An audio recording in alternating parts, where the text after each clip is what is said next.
আসসালামু আলাইকুম। তো আজ সকালবেলা রুটির জন্য আমি আলু ভাজি করব। তার জন্য প্রথমে একটি প্যানে দিয়ে দিচ্ছি তেল, আর এখন দিয়ে দিব আমি পেঁয়াজ কুচি। পেঁয়াজটা একটু ভেজে নিচ্ছি। এখন দিয়ে দিব আমি রসুন বাটা,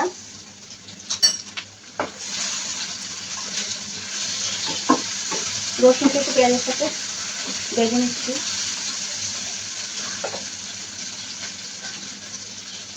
এখন দিয়ে দিব আমি টমেটো কুচি আর কাঁচামরিচ কুচি।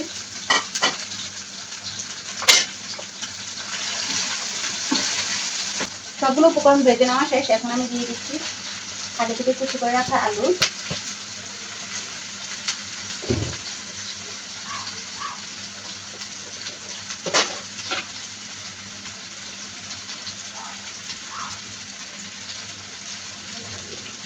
এখন দিয়ে দিচ্ছি স্বাদ মতো লবণ,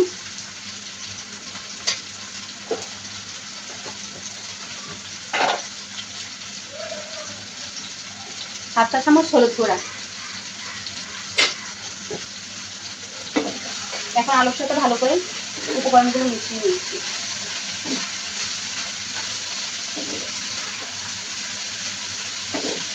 এই আলু ভাজিটা রুটির সাথে আমার বাচ্চারা অনেক বেশি পছন্দ করে। সকালবেলা প্রায় সময়ই ভাজিটা করা হয়।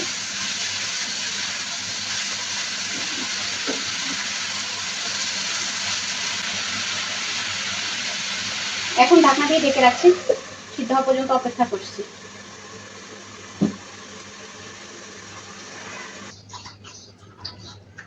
ঢাকনাটা উঠিয়ে দিচ্ছি, আর দেখতে পাচ্ছেন যে আমার আলুটা খুব সুন্দরভাবে ঝরঝরে ভাজি হয়েছে। কত সুন্দর! এটা কিংবা গরম ভাত কিংবা রুটির সাথে খেতে কিন্তু ভীষণ মজার হয়। তো সবাই ভালো থাকবেন। আল্লাহ হাফেজ।